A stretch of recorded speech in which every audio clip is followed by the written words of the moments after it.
우리가 계속해서 보고 있는 마가복음을 장소와 주제에 따라서 크게 세 부분으로 나눌 수 있는데요. 우리가 지금 보고 있는 부분은 그 가운데 부분 됩니다. 8장 22절부터 10장 52절까지 예루살렘으로 가시는 예수님의 모습을 그려내고 있어요. 11장 이후부터는 예루살렘 성에 들어가신 이후에 벌어진 일들에 대해 다루고 있습니다. 그러니까 오늘 제가 방금 읽어드린 10장 46절부터 52절까지의 말씀은 이 가운데 부분의 이야기를 매듭짓는 역할을 하고 있습니다. 그런데 8장 22절부터 우리가 봐왔던 이야기들과는 오늘 이야기가 조금은 다릅니다. 예수님을 공경에 빠뜨리려고 시험하듯 찾아왔던 바리새파 사람들이나 율법학자도 없고요. 또 제자들이나 사람들이나 첨예한 갈등을 일으키는 일도 없습니다. 또는 예수님께 꾸중을 듣는 그런 민망한 상황도 벌어지지 않습니다. 그래서 오늘 이야기가 그냥 수많은 기적 이야기 중에 하나인가 싶지만 잘 생각해 보면 이 이야기는 지금까지 보았던 이야기들의 핵심을 꿰뚫는 것이 있습니다.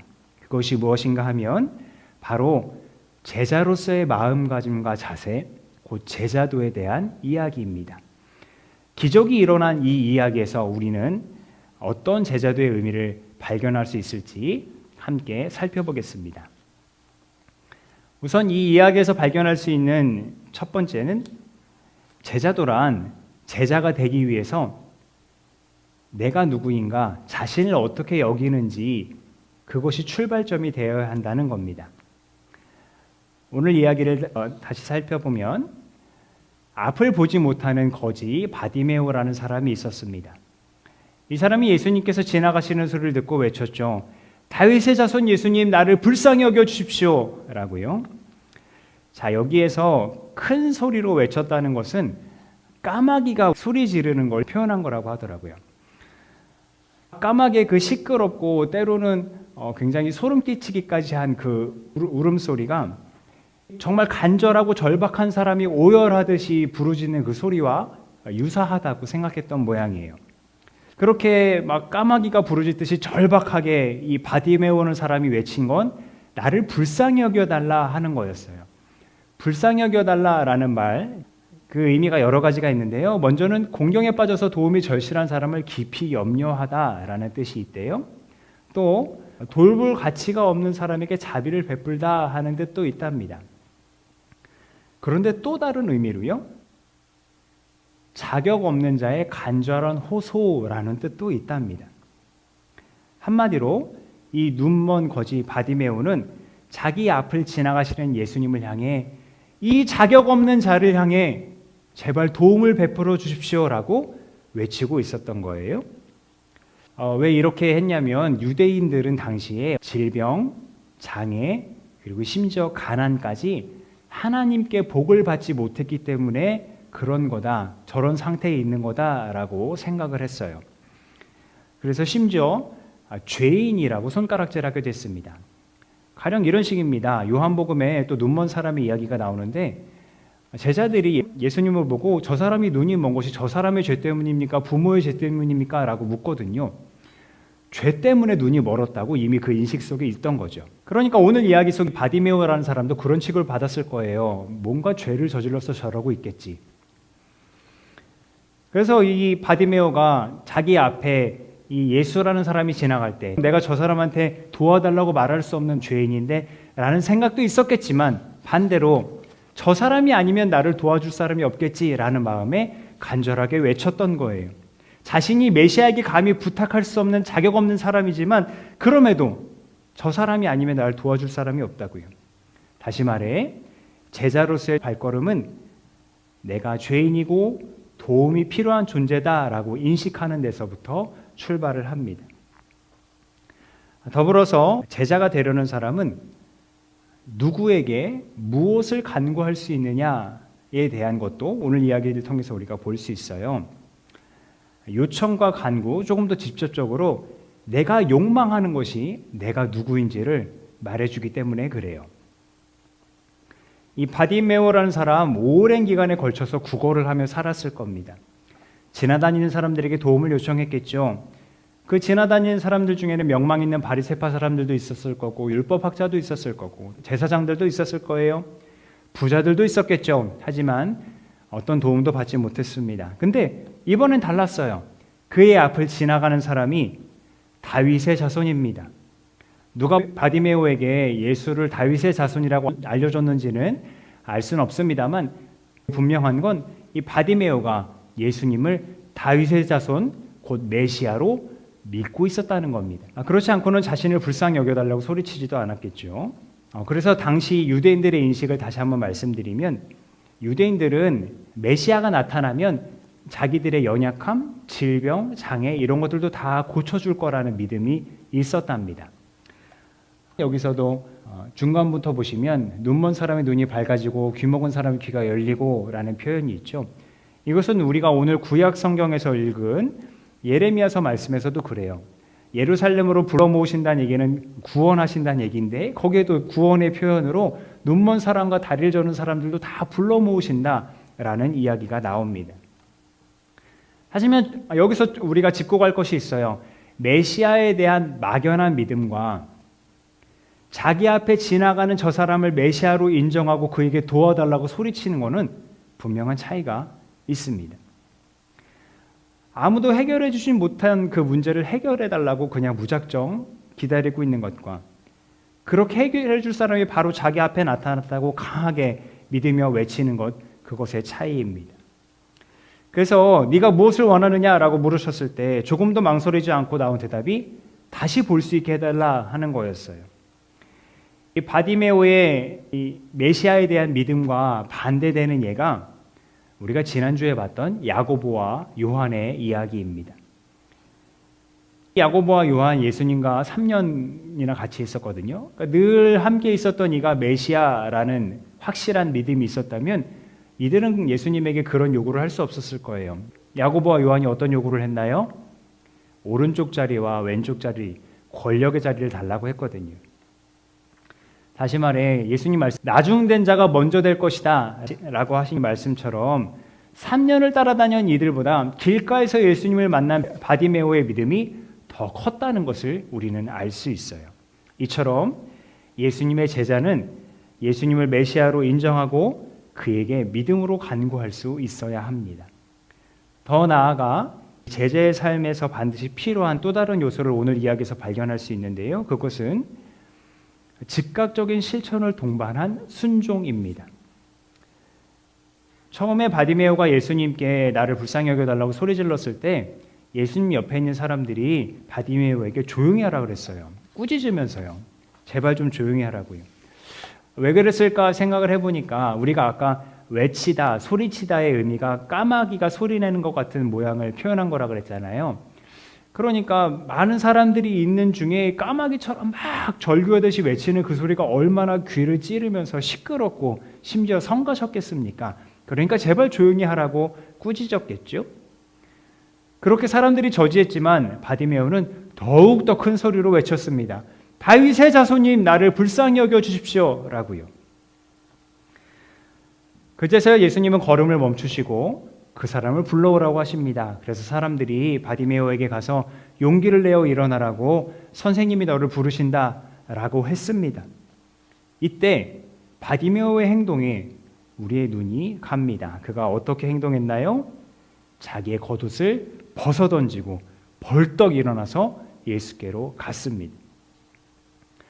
그의 이런 행동을 보면서 저는 이 말씀이 떠올랐습니다. 같이 읽어볼까요? 시작. 나를 따라오려고 하는 사람은 자기를 부인하고 자기 십자가를 지고 나를 따라오너라. 아멘. 바디메오 이 사람은 거지였어요. 눈이 먼 사람이었어요. 그런 사람에게 겉옷은 어떤 물건이었을까요?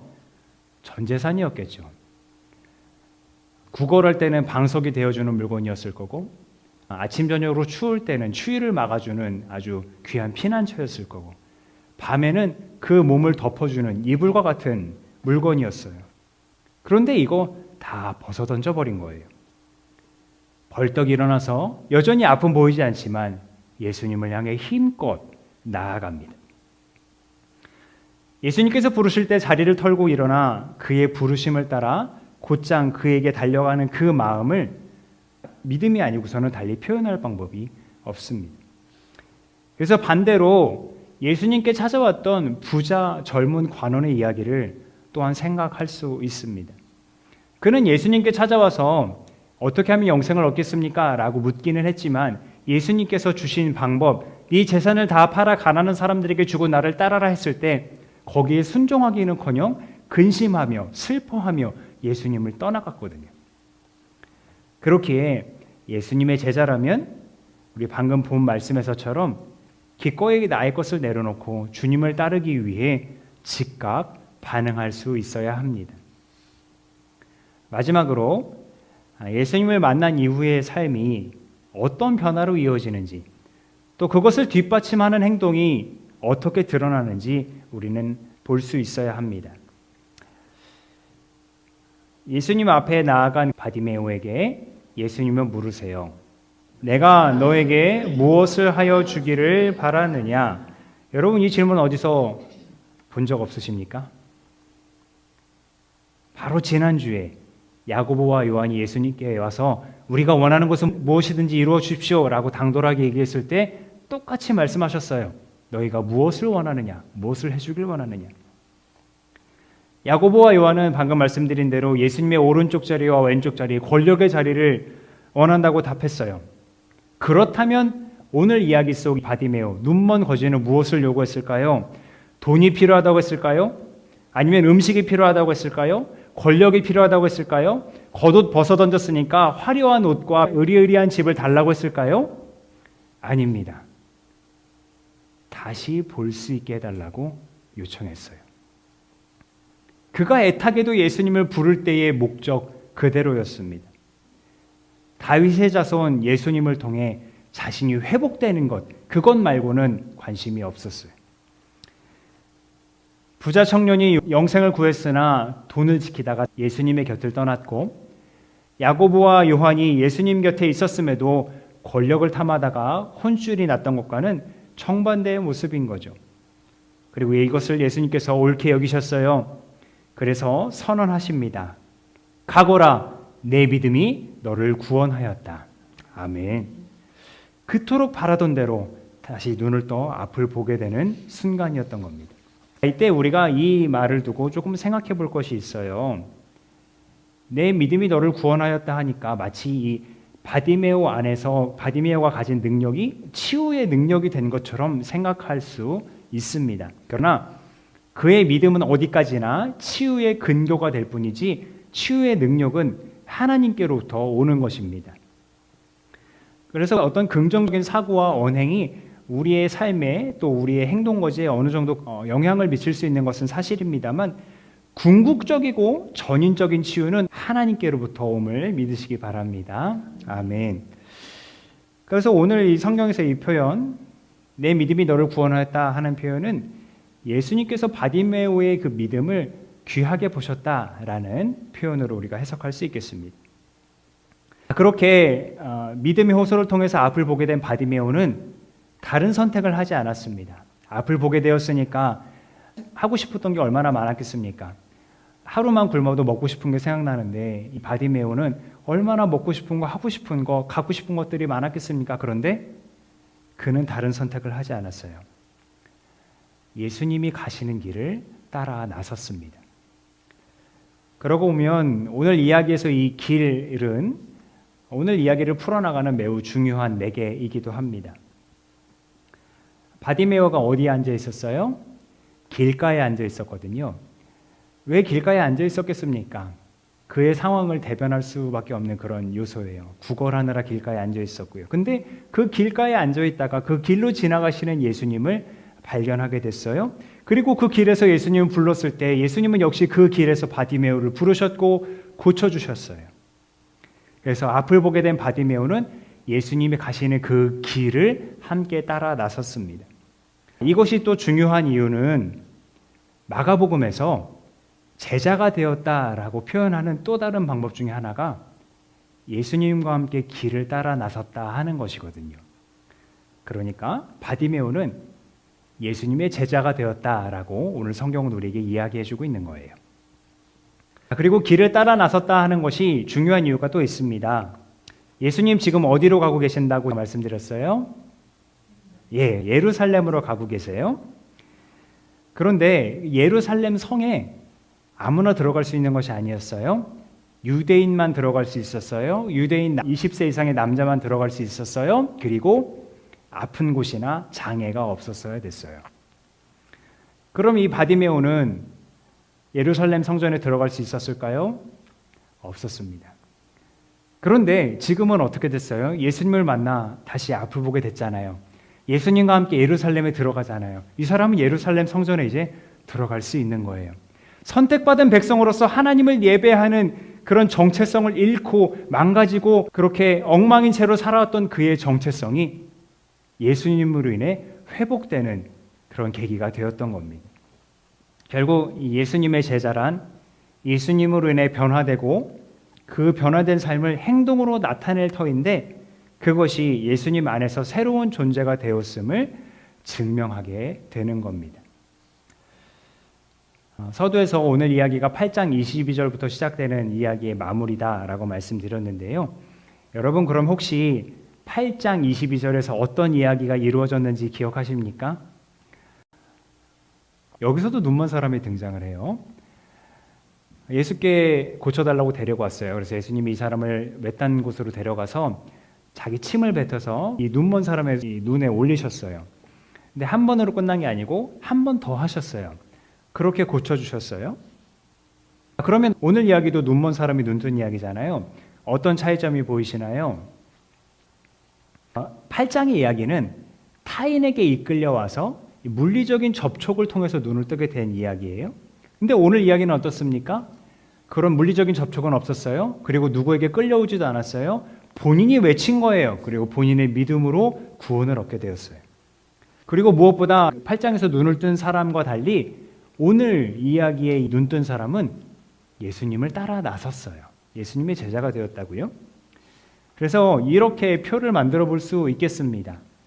베세다에서 눈먼 사람의 치유와 그리고 예루살렘으로 가는 여정에 여리고에서 눈먼 사람의 치유 이야기까지 이것은 마치 예수님을 따라 함께 길을 가던 제자들의 믿음이 그만큼 성장한 것이 아니겠나, 그것을 암시하는 것이 아니겠나 이렇게 생각을 해보게 됩니다. 그러니까 처음에는 억지로 끌려온 것 같고 달래고 어루만져줘야 회복될 것 같았던 그런 사람들이 이제는 믿음이 성장해서 예수님을 비로소 메시아로 인정하고 그가 가시는 길을 자발적으로 믿음으로 따라 나서니까 말입니다. 오늘은 종교개혁을 기념하는 종교개혁 기념주일이기도 합니다.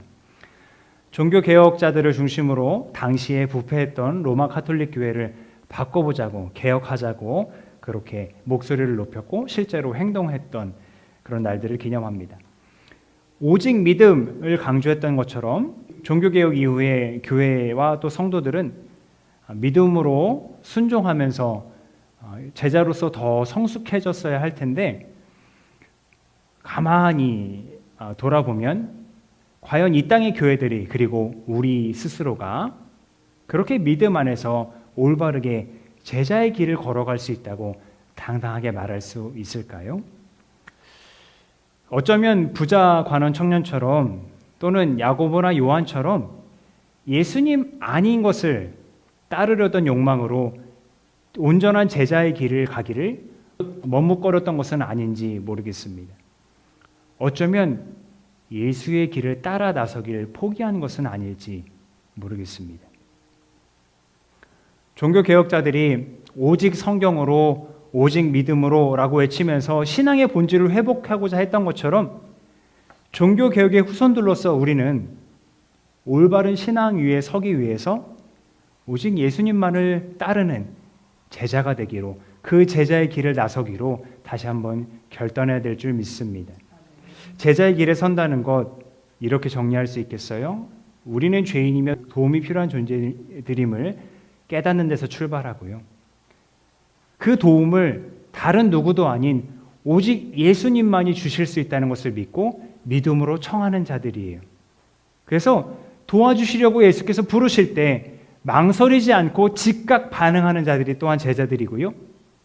이 반응한다는 것이 단순히 말뿐이 아니라 우리의 모든 삶의 실천과 행동을 통해서 이뤄낼 수 있는 것, 그렇게 살아낼 수 있는 자들, 그런 자들을 우리는 그리스도의 제자라 부를 수 있겠고 우리가 그런 자들이 돼야 하는 겁니다. 다시 말씀드리자면 그리스도 예수의 제자는 예수님만이 우리를 회복하시는 분이시고 예수님만이 우리를 인도하시는 분이시고 예수님만이 우리의 소망이시고 예수님만이 우리를 구원하실 수 있는 분이라는 것을 믿고 이 거친 세상에서의 삶을 복음의 능력으로 살아내는 자들입니다. 바디메오가 외쳤던 것처럼 우리의 눈을 열어 하나님 나라를 다시 보게 하시고 그 나라와 의를 위하여 살게 해달라고 함께 간구하시지 않겠습니까? 기도하겠습니다.